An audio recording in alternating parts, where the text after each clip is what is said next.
안녕하세요. 날씨가 많이 추워졌죠? 건강 인정하시기 바랍니다.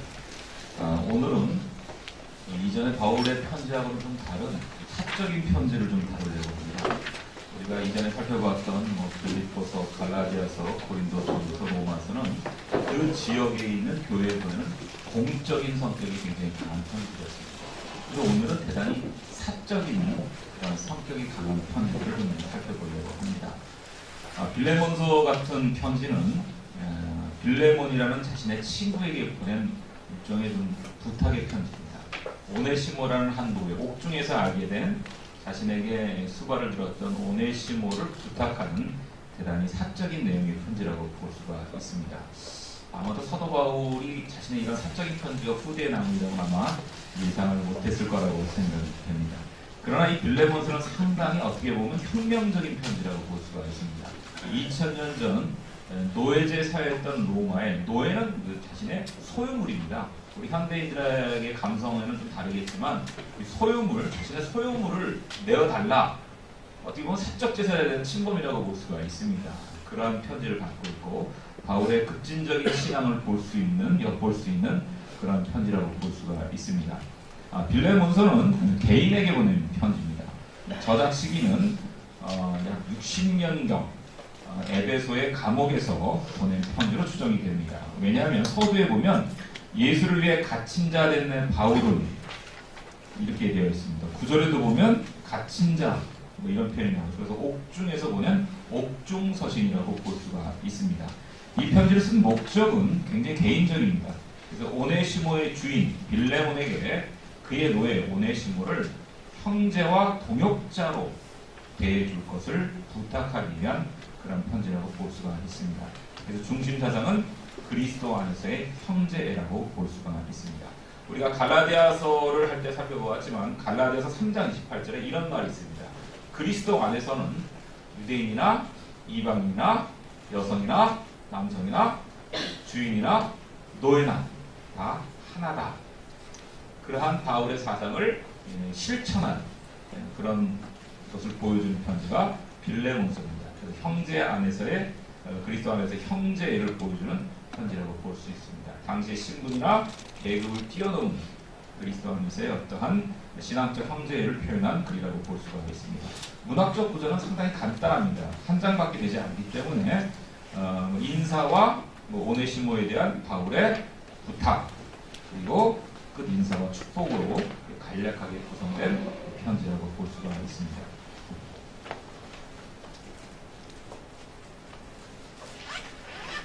이것이 빌레몬서의 서문이 남아 있습니다. 파피루스에 기록된 모형인데 조각으로 남아 있습니다. 헬라어 대문자로 적혀져 있는 초기 한 3, 4세기의 서문으로 추정이 됩니다. 여기 보시면 빌레몬과 오네시모의 모습을 그려놓은 상상의 편지라고 볼 수가 있죠. 당시 노예제 사회는 모든 생산을 노예들이 전담했습니다. 특히 노예들은요, 여러분 흑인 노예들 생각하시면 안 됩니다. 당시에 이제 그리스나 로마는 제국주의를 전쟁을 많이 했죠. 그래서 무조건 이제 침략을 해가지고 승리를 하면 이제 노예들을 썼습니다. 당시에 그 클라우디우스 황제는 노예들에게 자신의 이 제국의 행정이나 사물을 일임했다는 이야기가 등장합니다. 그 다음에 당시 로마 사회는 귀족들이 그리스 출신의 철학자들을 노예로 삼아서 그들을 가정교사로 삼았던 기록들이 나옵니다. 사도 바울의 편지에 오는 몽학선생이라는 표현 혹시 기억나세요? 이게 바로 뭐냐면 가정교사입니다. 노예 가정교사입니다. 그래서 이 학문이 출중한 노예 중에 자식들의 교육을 이렇게 맡겼다고 볼 수가 있습니다. 아마도 이 오네시모라는 노예는 상당히 뛰어난 그러한 노예였던 것 같습니다. 그래서 빌레몬의 재정 업무를 감당했던 노예였던 것 같아요.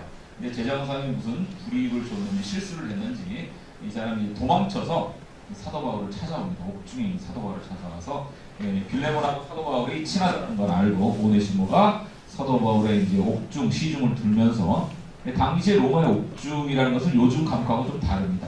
가택연금 형태로 자유롭게 이렇게 또 사도행전에 보면 사도 바울이 로마에 옥에 갇혀서 사람들을 만나고 이런 장면이 나오잖아요. 그러한 형태입니다. 그래서 이 오네시모가 자신의 처지를 바울에게 하소연하고 주인님이 나의 실수를 용서해 줄 것 같지 않습니다. 이렇게 얘기했던 것 같아요. 그러더니 사도 바울이 옥중에서 빌레몬에게 오네시모를 용서하고 그를 형제로 받아주십시오 라는 편지를 지금 쓰고 있습니다. 여기 보시면 오네시모의 초상입니다. 이 오네시모도 나중에 성인의 반열에 올라가는 이 사람도 초기 기독교 역사에서 굉장히 중요한 역할을 했다. 이런 전설들이 있습니다. 이 오네시모의 초상입니다. 귀족같이 당시 투가 옷을 입고 있죠. 오네시모입니다. 로마 시대의 노예들의 모습입니다. 여기 벽화도 남아있는데 바울 시대의 노예들은 당시 그레코로마의 대도시의 약 3분의 1 정도, 4분의 2나 3분의 1 정도를 차지했다고 합니다. 주로 가정에서 이렇게 다양한 시중을 들거나 그 다음에 노예 시장이 있었습니다.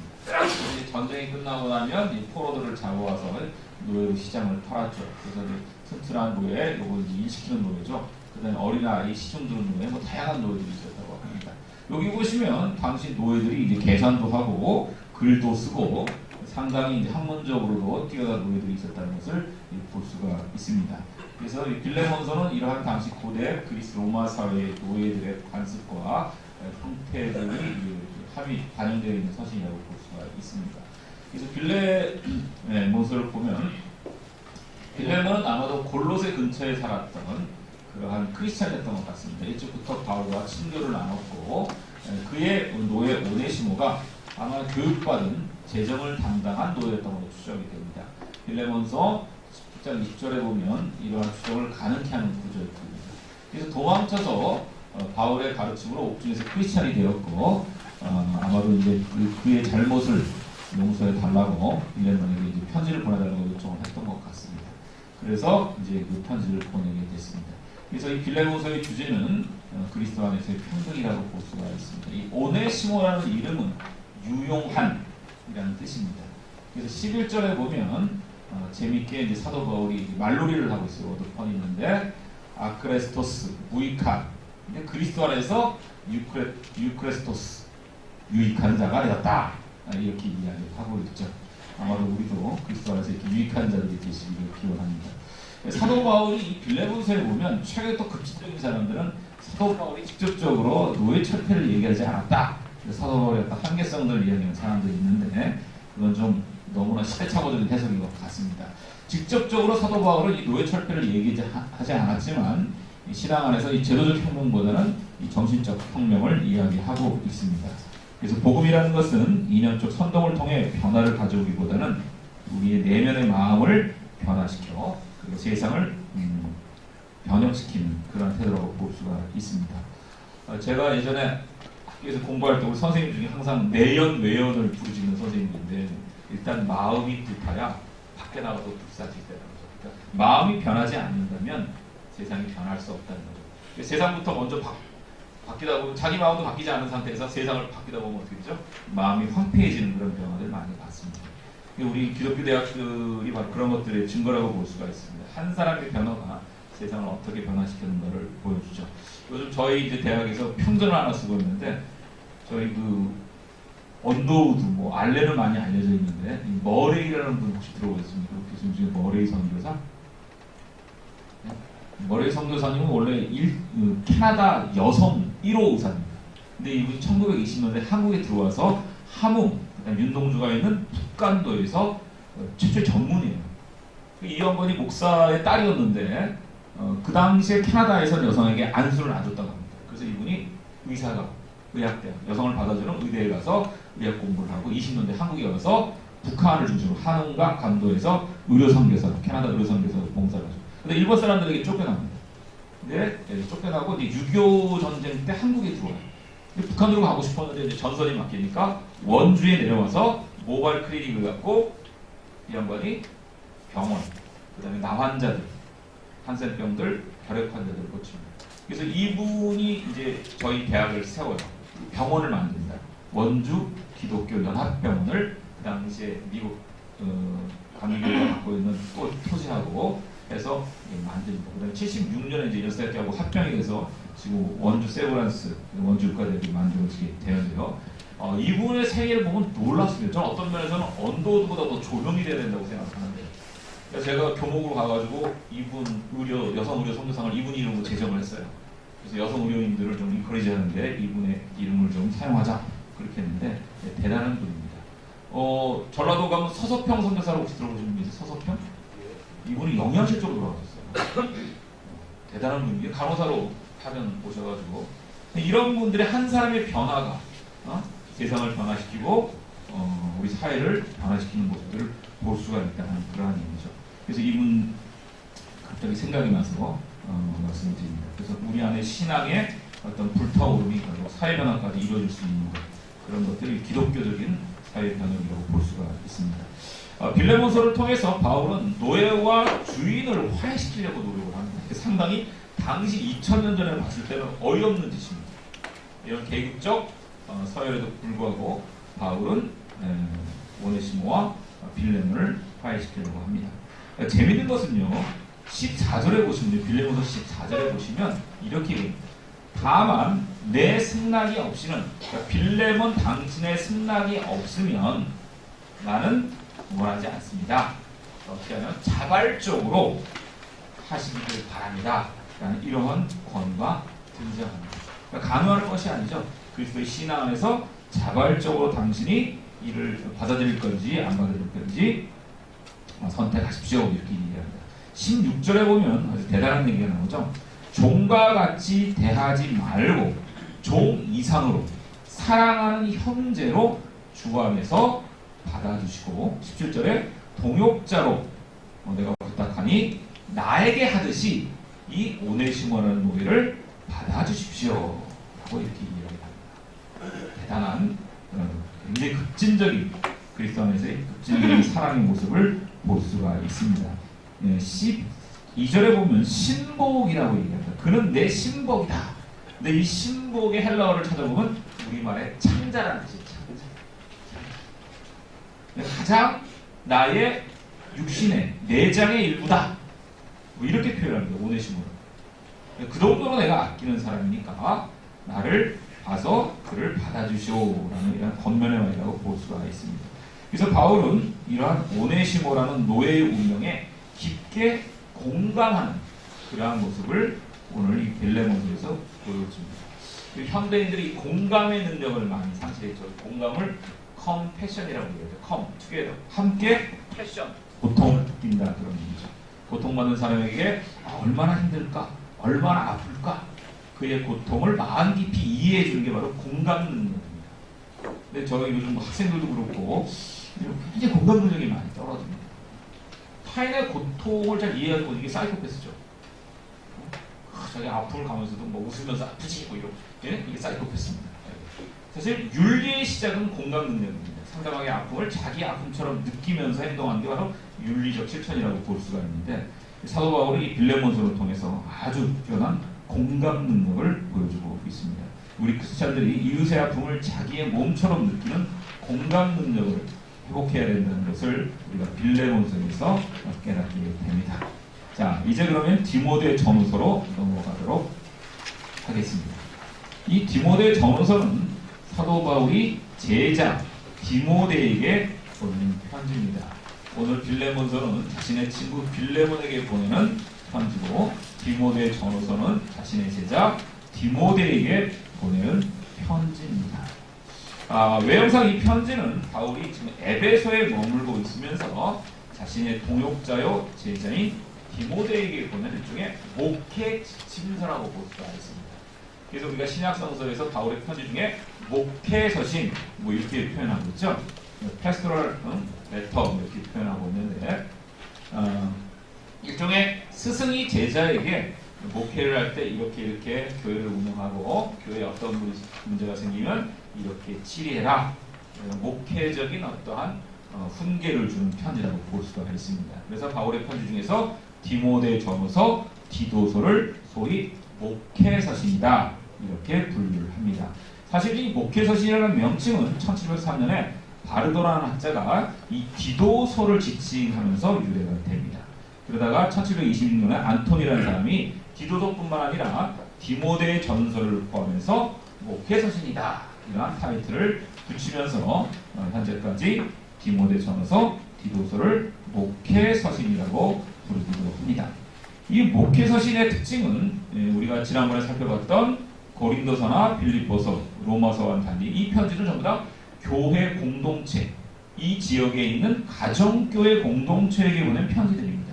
그런데 이 목회서신은 개인, 바울의 제자 디모데에게 보내는 그러한 개인적인 편지라는 사실입니다.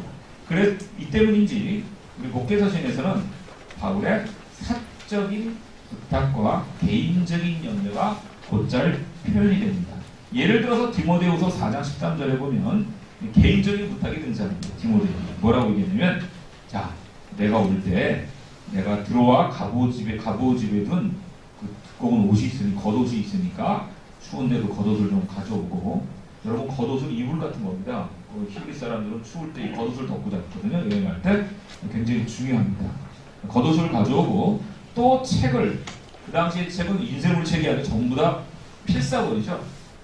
양피지나 파필스에 적은 책이 굉장히 고가입니다. 당시에 이제 성경, 구약 성경이나 이런 서본들 전부 다 일종의 다 필사본이죠. 이게 굉장히 중요합니다. 그래서 책을 가죽종에 이렇게 쓰인 튼튼한 책을 내게 좀 가져와라 라고 디모데에게 부탁을 합니다. 이런 개인적인 요청들이 우리 목회서신에서 발견된다고 볼 수가 있습니다. 그런데 그렇다고 디모데 전서가 꼭 개인적인 어떤 편지냐? 그렇게만 볼 수는 없습니다. 왜냐하면 장로나 집사나 교회의 치리의 문제에 대한, 그다음 교회 직제에 대한 문제를 다루고 있기 때문에 또 이런 교회 공동체에 관한 내용도 담고 있다는 사실을 우리가 유념을 해야 됩니다. 그런데 이 디모데 전서가 바울이 직접 쓴 편지냐에 대해서는 논란이 많이 있습니다. 이 문체로 보나 이 디모데 전서에 나타난 사상적 특징을 보면 조금 바울이 직접 쓴 편지하고는 다릅니다. 제가 지난번에 말씀드렸지만 현대 성서학은 바울의 친필 서신을 7개로 보통 한정을 합니다. 바울이 직접 쓴 편지, 이 데살로니가 전서,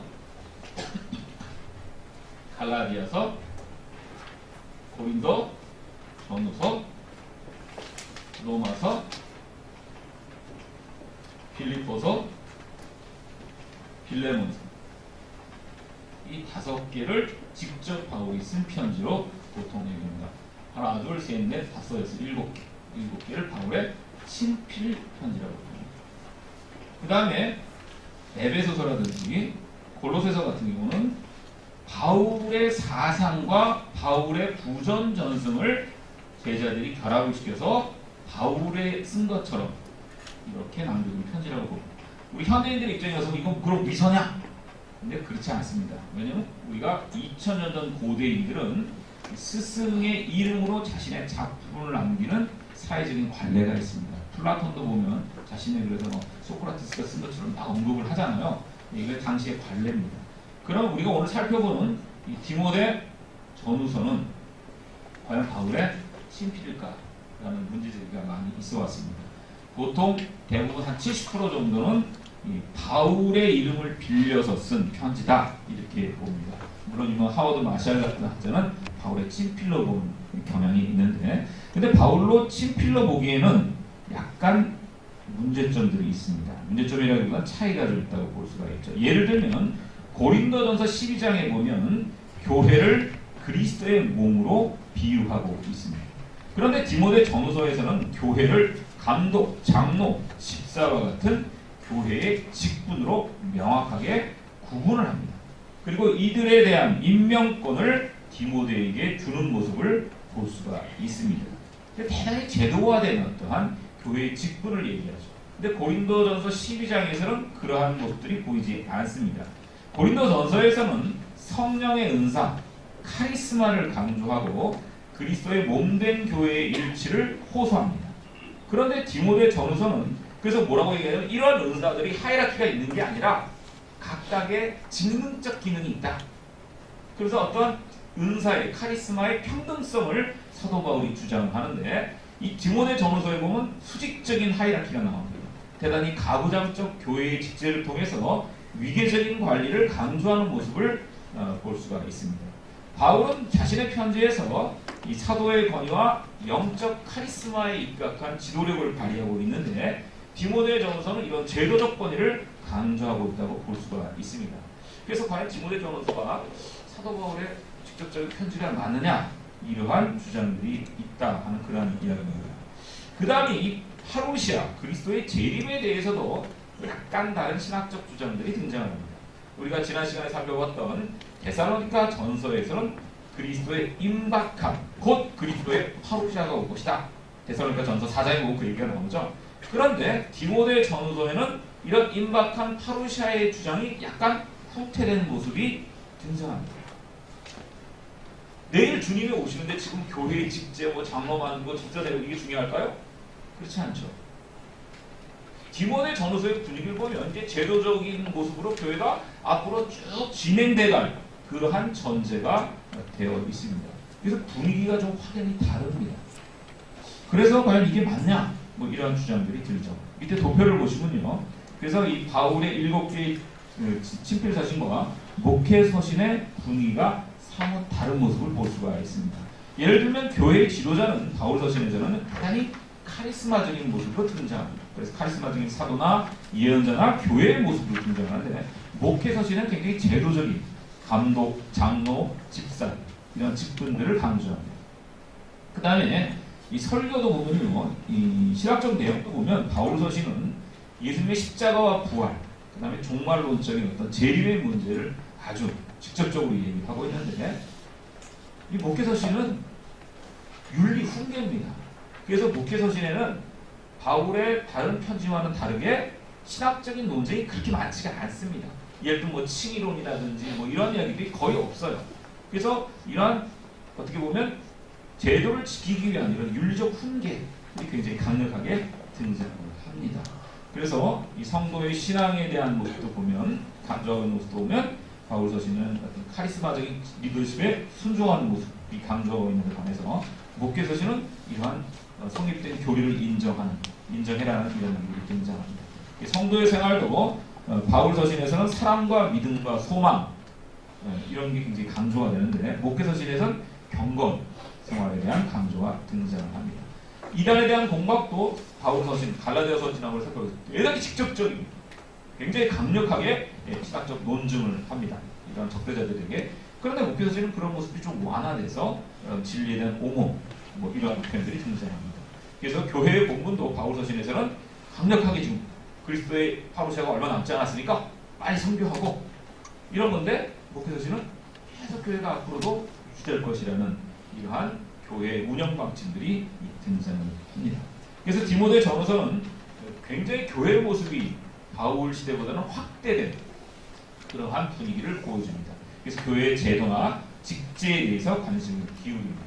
그래서 목회 서신, 특히 디모데 전서에 나타난 바울의 모습은 카리스마적인 인물이라기보다는 감독과 장로와 같은 직제를 관리하는 교회 관리자의 모습으로 사도 바울이 비춰집니다. 그래서 사뭇 이 7개의 서신에 나온 바울의 목소리와 디모데 전서에 들리는 바울의 목소리가 대단히 좀 다른 그런 모습을 살펴볼 수 있다 하는 그러한 얘기입니다. 그래서 가정교회를 운영하는데 실질적으로 이 가정교회를 운영하는데 필요한 이러한 구체적인 윤리에 대해서 이 관심을 디모데 전서가 기울인다고 볼 수가 있습니다.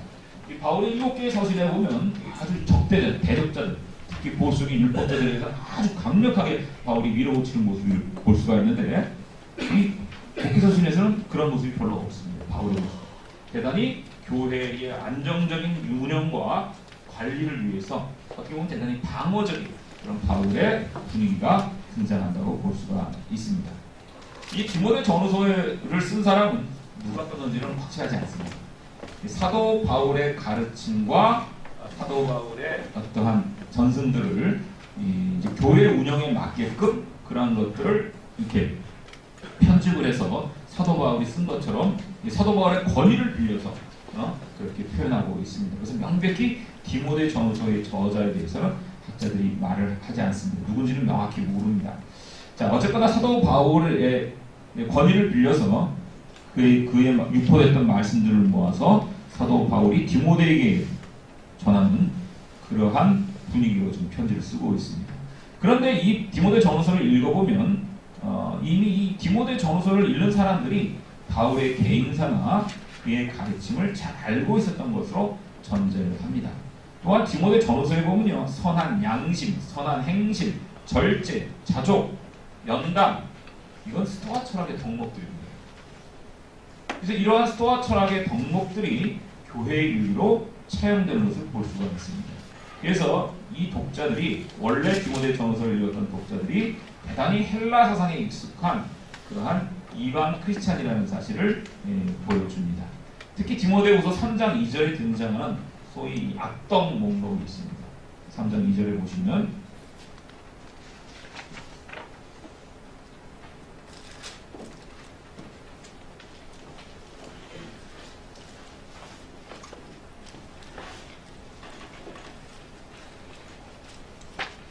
장 2절 이하에 등장하는 이 악덕 목록들이 등장을 합니다. 보면 뭐 돈을 사랑하는 건 뭐 어쩌거나 뭐 이런 이야기들이 등장하거든요. 이런 것들은 그레코 로만 사회에 통용됐던 일과 상당히 유사합니다. 스토익 철학자들이 주로 청빈, 절제 이런 것들을 강조했거든요. 그래서 학자들이 이 로마 제국의 어떤 일반적인 가정 법규, 하우스홀드 코드라고 얘기합니다. 이런 것들과 디모데 전후서가 일정한 영향을 주고받은 게 아닌가 이렇게 보기도 합니다. 그 다음에 이 디모데 전후서는 문체와 어투가 사도 바울과 상당히 다르다는 모습을 우리가 아까도 제가 말씀드렸지만 그렇게 보여줍니다. 그래서 익명의 바울의 후계자들이 바울 시대하고는 이제 변화된 새로운 교회의 상황에 맞게끔 바울의 이름으로 디모데 전후서를 저술한 것으로 추정이 됩니다. 사도 바울이 이제 떠난 다음에 점차 그의 가르침과 행적이 사람들에 의해서 왜곡되고 호도되는 분위기 속에서 바울의 전승 가르침을 교회의 올바른 모델로 제시할 필요성을 느끼게 된 바울의 후계자들이 디모데 전서를 바울의 이름으로 작성한 것으로 볼 수가 있다는 그런 내용입니다.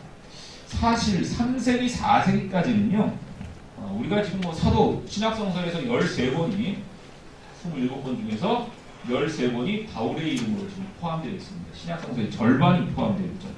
그런데 사실은 이거는 4세기경에 신약성서가 정교화되면서 형성이 됩니다. 사실 2세기까지는 바울은 소수자입니다. 바울 생전에 바울은 이방 지역으로 가죠. 그러니까 팔레스타인 지역에서는 예루살렘을 중심으로 야고보, 예수님의 동생 야고보와 베드로와 요한이 가장 중심적인 리더십을 발휘했어요. 그래서 사도 바울은 바나바와 함께 시리아 안디옥에서 이제 이방 지역, 지금의 유럽 지역으로 선교를 떠나게 됩니다. 이 모습부터 사도 바울은 그 당시에 초기 기독교에서 자신의 지도력을 그다지 인정받지 못했다는 것으로 볼 수가 있습니다. 사도 바울이 이방 지역에 가서 선교할 때도 우리가 사도 바울의 편지를 살펴볼 때 끊임없이 보수적인 유대 크리스찬들이 사도 바울을 따라다니면서 얘는 사도도 아니다, 율법을 회방한다, 가르침도 이상하다, 베드로 밑에 권위가 있다, 이러면서 끊임없이 사도 바울의 지도력을 흔들어 놨어요. 이렇게 살아생전에 사도 바울이 참 고생을 많이 했습니다.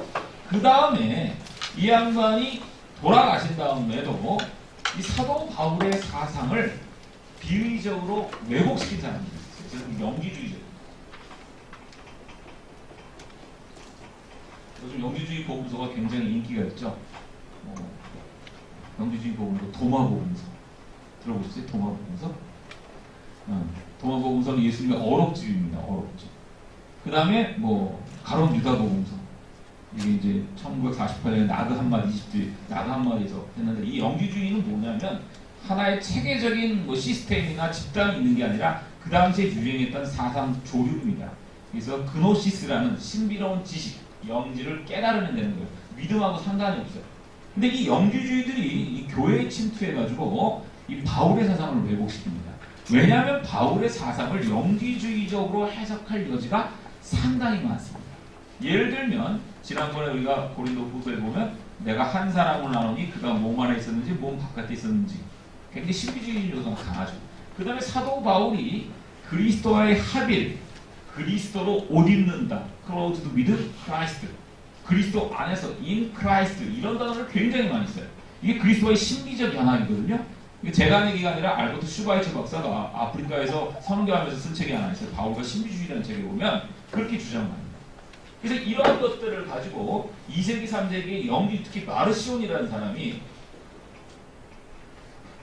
이 바울의 이러한 사상을 영지주의로 해석해요. 지난번에도 말씀드렸지만 이 마르시온이라는 사람이 왜 중요하냐면 최초로 신약성서를 정경화, 형성시킨 사람이에요. 그래서 2세기 초반에 이 사람이 흑해 밑에 있는 시노페의 엄청난 선박 부자예요. 로마 교회에 가가지고 헌금 많이 내고 하니까 교회 지도력을 얻어가지고 이 사람이 로마 교회에서 지도자로 행세를 합니다. 그러면서 야 유대인들도 지들의 구약성서가 있으니까 우리도 신약성서 만들자. 유대인들이 믿는 하나님은 폭력적이야. 맨날 심판하고 처벌하고. 근데 예수님이 믿는 하나님은 사랑과 자비의 하나님이야. 그래서 예수님이 믿는 하나님과 유대인들이 믿는 하나님이 달라.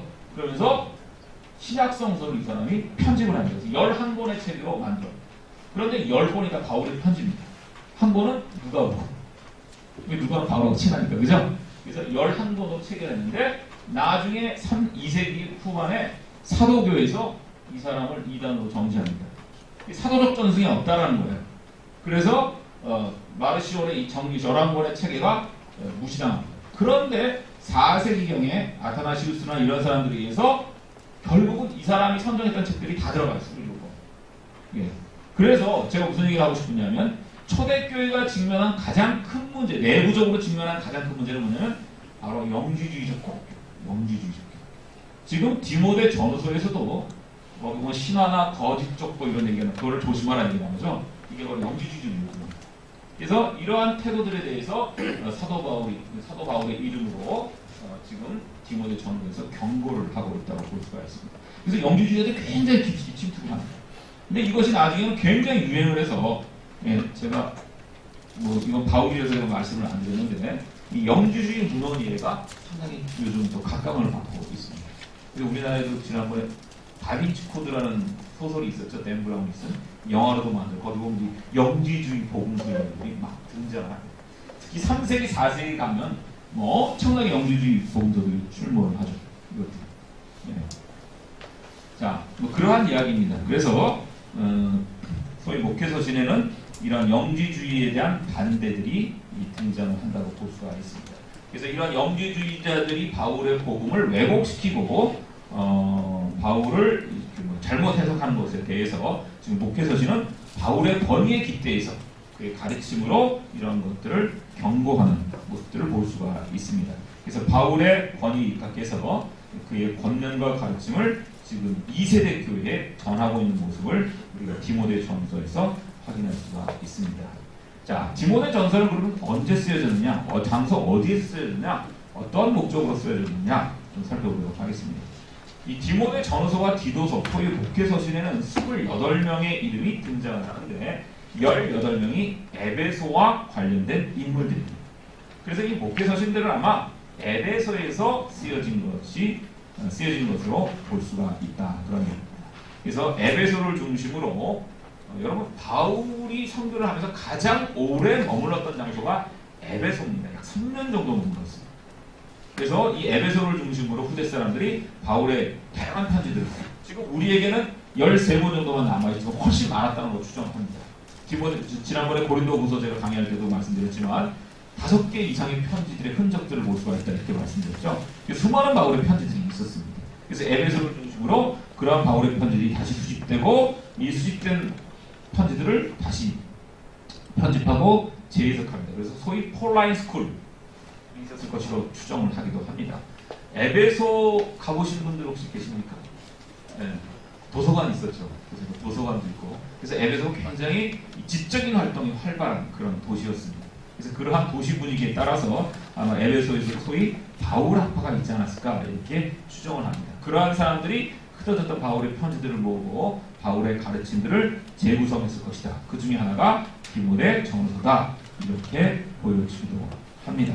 그래서 에베소는 바울을 의미하는, 지난번에 그 에베소에 가면 최근에 그 공개된 벽화가 하나 있습니다. 에베소 동물에 소위 바울과 테클라 행정 외경문서입니다. 신약성서에 포함이 안 되어 있는데 이 테클라라는 여성이 이 바울을 이제 스승으로 모시고 따라나서는 이야기예요. 근데 이 자신의 결혼을 파혼하고 그래서 파혼당한 귀족 남자가 이 테클라를 아주 굉장히 못 살게 됩니다. 그런 이야기인데 이 에베소에 가면 이 바울과 테클라의 벽화가 최근에 발견이 됐습니다. 약 4세기경으로 추정이 되는데 그 정도로 바울의 영향이 강한 도시가 에베소라고 볼 수가 있습니다. 특히 에베소에 가면 바울의 동역자 누가의 무덤이 있습니다. 누가의 무덤이 있죠. 그래서 에베소가 초기 기독교를 이해하는 데 가장 중요한 장소 중 하나라고 볼 수가 있습니다. 디모데전서가 언제 기록되었을까? 그거는 불분명합니다. 그러나 바울의 편지들, 바울의 친서에서는 볼 수 없는 교회의 직제에 대한 엄격한 이야기와 치리의 모습들이 등장하기 때문에 바울의 사후에 기록된 거로 볼 수가 있습니다. 사실 이 교회에 대한 공식적 직제에 대한 언급은 90년대 후반에 구성된 디다케라는 책이 있습니다. 우리에게 잘 안 알려져 있는데 이 디다케는 12사도의 교훈집이라고 볼 수가 있습니다. 여기 보시면 교회의 직제가 아주 엄밀하게 딱딱딱딱 나와야 되고요. 그 다음에 클라이멘트 1서 에도 보면 이러한 교회의 직제 문제가 분명하게 등장을 합니다. 근데 이러한 문서들이 90년대 후반 사도 바울이 67년경에 네로의 박해 시대에 돌아가신 걸로 추정을 하거든요. 60년 중반경에. 그렇기 때문에 이 교회의 직제에 대한 엄격한 규정들이 등장하는 디모데전서는 이러한 문서와 비슷한 시기에 기록된 게 아닌가, 아니면 조금 더 후대에 본 게 아닌가. 그래서 학자들은 약 100년에서 125년 경우 좀 느슨하게 추정을 하기도 합니다. 자, 4페이지에 보시면 디모데전서의 기록 목적은 이 편지의 서두에 분명하게 등장합니다. 거짓 교훈을 제어하기 위해서 기록되었다 이런 의미입니다. 디모데전서 1장 3절에 보면 어떠한 사람들을 명하여 거짓 교훈을 가르치지 말며 이렇게 되어 있죠. 이 거짓 교훈의 분명한 내용은 뭐가 뭔지 모르겠습니다만 당시의 상황에 비춰봤을 때 영지주의적 그런 해석을 한 가르침이 아닐까 이렇게 추정할 수도 있습니다. 이 나이트라는 학자는 고린도 전서의 기록 목적을 이 거짓 교훈을 가리키는 거짓 교사들을 제어하고 그다음에 교인들의 신앙생활을 올바르게 지도하기 위해서 기록되었다 이렇게 주장을 하기도 합니다. 20세기의 가장 위대한 신학학자인 이 불트만이라는 사람은 이 디모데전서를 바울의 신학이 점점 잊혀지는 것을 막고 헬라의 이방 크리스찬들의 중간 이런 이 사람들의 생활 속에서 바울 교회의 입지를 마련하기 위해서 저작되었다 이렇게 주장을 하기도 합니다. 그래서 이 디모데전서는 장로와 집사와 같은 교회의 제도와 문제에 관심을 지니고 있다는 점에서 바울의 1세대 가정교회 운동과는 조금 다른 차원을 지닌다고 볼 수가 있습니다. 그래서 디모데전서는 교회의 직분을 어떻게 세워서 공동체를 운영할 것인가에 대한 1차적인 관심이 있습니다. 그래서 디모데전서는 교회를 다스리고 성도들을 지도하는 일종의 목회 지침서로 바울의 이름으로 저작된 것으로 보입니다.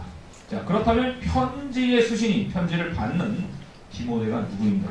디모데라는 이름 많이 나왔죠. 빌립보서에서 나오고요. 이 디모데는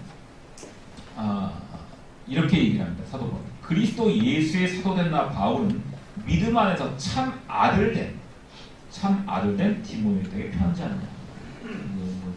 진짜 아들이 아니고요. 신앙 안에서 참 아들이다 이런 얘기죠. 이 디모테우스라는 이름은 뒤에 테우스 하나님이죠.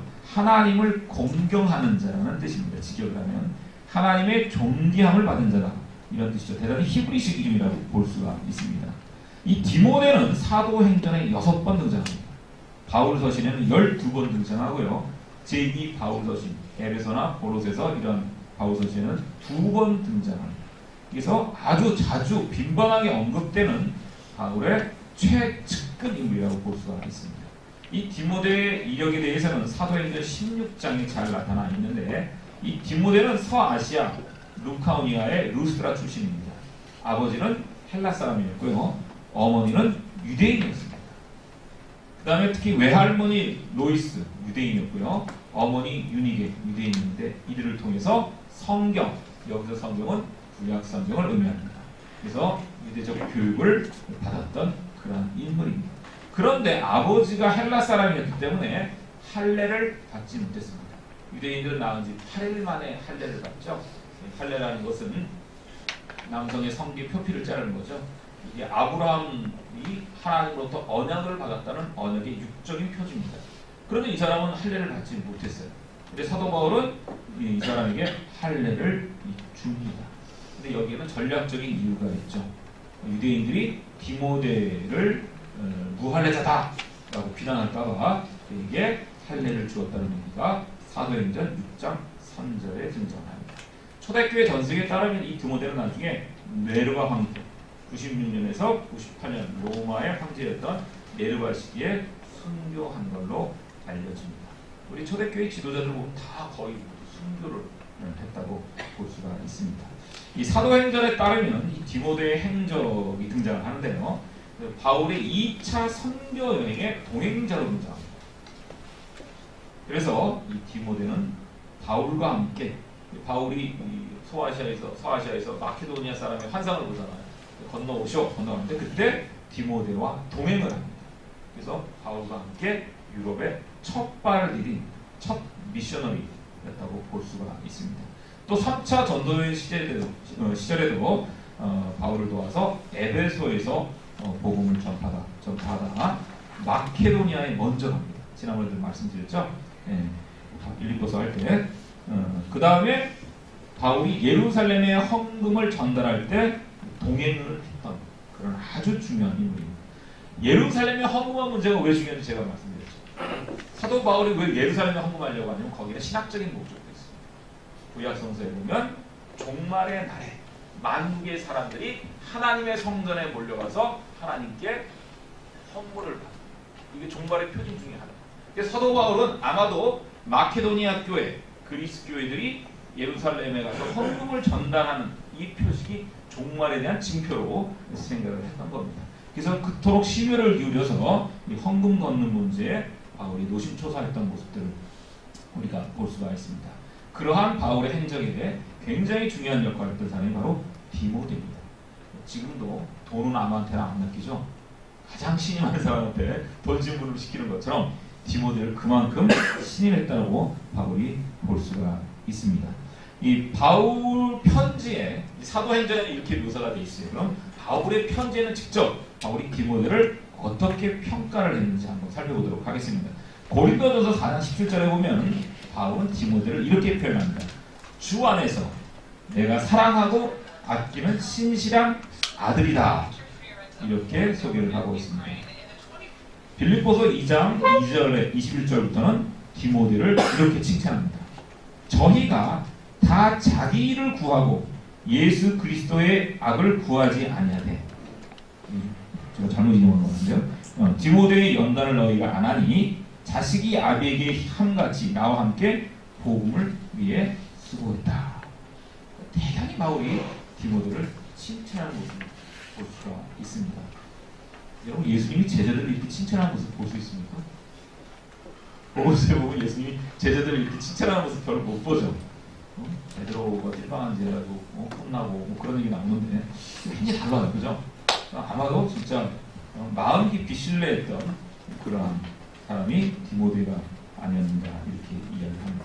그래서 사도행전과 바울의 친필 편지에 등장하는 디모데에 관한 언급들을 우리가 종합해보면 아마도 디모데는 바울이 처음 선교를 시작했을 때 1차 선교여행 때 그의 설교를 듣고 감동을 받아서 바울을 따라 나선 게 아닌가 그렇게 생각이 됩니다. 그래서 이 디모데는 루스드라와 이고니온에서 바울의 고난당한 모습을 직접 보았고 또 2차 선교여행 때는 바울의 여행을 직접 동참했고 바울의 선교여행 시에는 에베소 교회를 설립하는 주된 역할을 담당했던 인물이라고 보입니다. 그리고 마지막 바울의 최후의 예루살렘 여행에 동행해서 그의 체포와 구금을 목격했고 그것을 후대에 생생하게 증언했던 초대교회의 가장 중요한 인물 중에 하나였다고 볼 수가 있습니다. 그래서 초대교회는 디모데를 바울의 가장 충실한 후계자야 바울의 믿음을 증언할 수 있는 가장 중요한 인물로 간주했습니다. 그 다음에 이제 오늘 우리가 살펴볼 목회서신에 나타난 디모데의 모습도 역시 바울의 아들다운 모습을 보여주고 있습니다. 그래서 바울의 아들, 바울이 직접 자신을 디모데를 자신의 아들처럼 여기는 표현을 볼 수가 있고요. 동역자였다. 동시에 이러한 이야기를 하고 있습니다. 이러한 언급은 로마서 16장 21절과 같은 내용입니다. 로마서 16장 21절에서도 디모데를 바울은 자신의 동역자로 언급을 하고 있습니다. 바울은 일관되게 디모데를 나와 같이 주의 일을 힘쓰는 자다. 나와 함께 복음 위에 수고하는 자다. 그리스도 예수의 선한 일꾼이다. 이렇게 높게 평가하고 있습니다.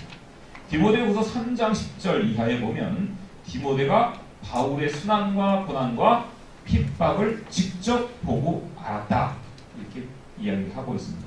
그래서 그가 바울의 참된 동역자여 증언자라는 사실을 다시 한번 확증합니다.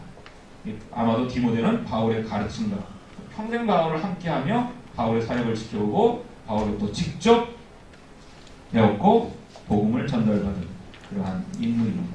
그래서 디모데 전후서는 그러한 디모데에게 보내는 편지로 설정이 되어 있습니다. 그런데 재미있게도 이 디모데 전후서에 보면 굉장히 사도행전에 이런 거 보면 대단히 노련한 선교사라고 볼 수가 있는데 이 디모데 전후서에 보면 굉장히 디모데가 경험이 부족한 젊은 청년으로 이렇게 또 전제되고 있는 모습을 볼 수도 있다 하는 그런 이야기입니다. 우리가 이제 초기 기독교의 역사를 보면 예수님하고 바울은 거의 동시대 인물입니다. 예수님은 AD 30년경에 돌아가시고 바울은 AD 60년경에 돌아가십니다. 베드로도 마찬가지죠. 베드로도 거의 비슷한 시기에 내로남들 때 바퀴로 돌아가시죠. 예수님의 동생 야고보도 약 50년대 후반에 돌아가십니다. 그래서 60년도 되면요, 초기 예수의 직계 제자들이 다 역사 속에서 이제 사라지게 됩니다. 그러면 이제 두 번째 2세대들은 이분들은 전부 다 구전 시대죠. 근데 바울만 유일하게 문서로 남긴 편지가 됐습니다. 사실은 베드로나 야고보나 요한 같은 사람들은 이 사람은 어부들이잖아요.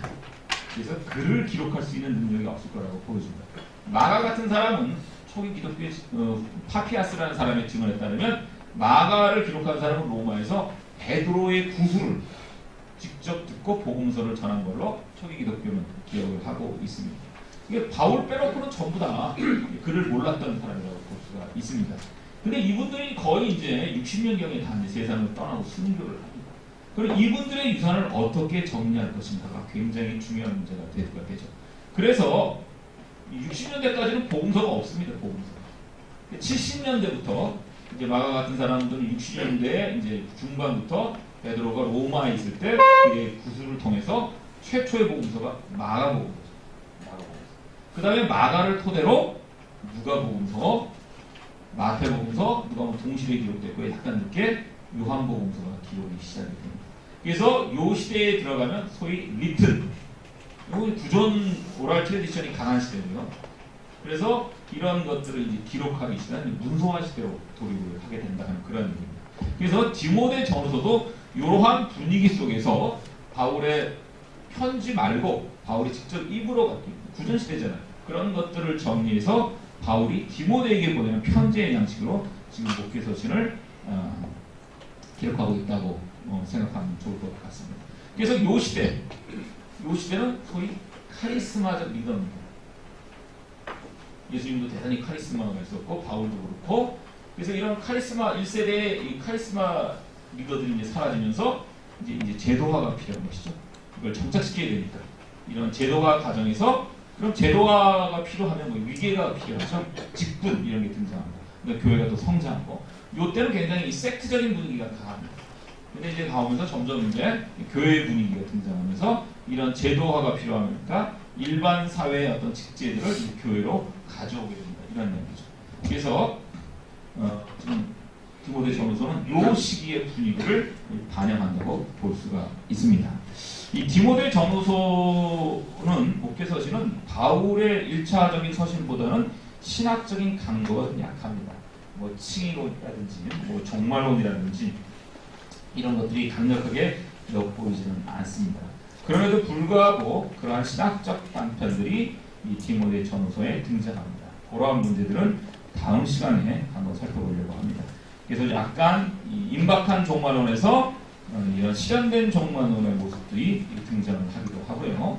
그 다음에 조금 바울의 1차 서신과는 다른 기독론의 모습도 우리가 발견하게 됩니다. 그래서 오늘은 디모데 전후서에 대한 개괄적인 내용들, 특징들을 한번 살펴보았습니다. 오늘 강연 내용 중에서 궁금하신 거나 코멘트 내용 있으면 약간 말씀해 주십니다. 네. 디모데는 네네 그 정도로 추정이 됩니다. 네.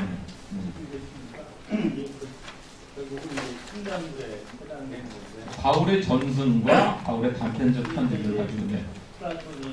네. 네. 네, 그렇죠. 네. 마찬가지로 네. 그리고 바울을 등장시킨 네. 완전한 창작물. 네. 그러니까 이제 특히 이제 그 아까 얘기한 교회 집대제도라고 이런 것들은 사실은 이런 바울이 생각하지 않았던 네. 그런 것들이 여기 들어갔다. 네네. 네네. 그렇습니다. 창작물이라기보다는 완전한 창작물이라기보다는 바울의 가르침과 흩어졌던 바울의 그런 수집물들을 전승들을 모은 거죠. 그래서 모으는 건데 이제 네. 생각해보면 서간 형태로다 그렇죠. 보여서 네네. 어떻게 보면 서간처럼 보이지만 네. 서간이 아니잖아요. 그러니까 서간의 양식을 차용하고 있죠. 그러니까 네. 대화편에서도 대화를 하는 것처럼 네네. 꾸밈은 있죠. 그런 점에서 제가 참여합니다. 네네. 알겠습니다. 좋은 포인트입니다. 또 다른 질문사나 의문사는 좀 있습니다. 바울은 대충 90년대 경이라고 그랬는데 네. 몇 살 때 죽었습니까? 60대 바울이 예수님하고 동년배니까 약 60대 중반 정도에 순교한 거로 추정이 됩니다. 중반이면 그 정도면 네. 보통 네로 황제 시기에 네. 돌아가신 것으로 추정이 됩니다. 그래서 로마에 가면 그 바울 순교 기념교회가 외곽에 로마 외곽에 있습니다.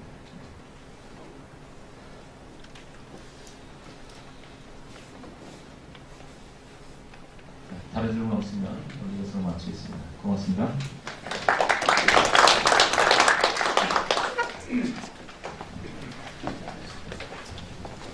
오늘이 올 들어서 가장 추운 날이었습니다. 아까 보니까 6시쯤에 영하 11도인데 7시 영하 12도로 더 떨어지더라고요. 오늘 추위 조심하시고요. 그 다음에 광고사항 하나 있습니다.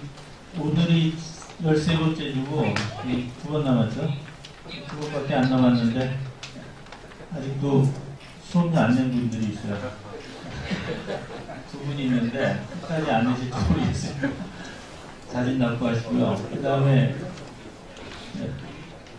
저희 그 신학원은 학교입니다. 그래서 여러분들이 출석이 굉장히 중요하고 또 수강 노트를 제출하는 것도 중요한데 반드시 10번 이상 수강을 하셔야 이 수준을 발급하거든요. 그러니까 혹시 출장 때문에 참석을 못하신 분들은 사이트에 들어가셔서 동영상을 보시고 수강 노트를 제출해 주시기 바랍니다. 수강 노트 제출 기한도 있어요. 이게 종강 날짜입니다. 그 위에는 안 받습니다. 그러니까 잘 이수해서 제출해 주시기 바랍니다. 한 주간 잘 지내시고요. 다음 주에 뵙도록 하겠습니다. 감사합니다.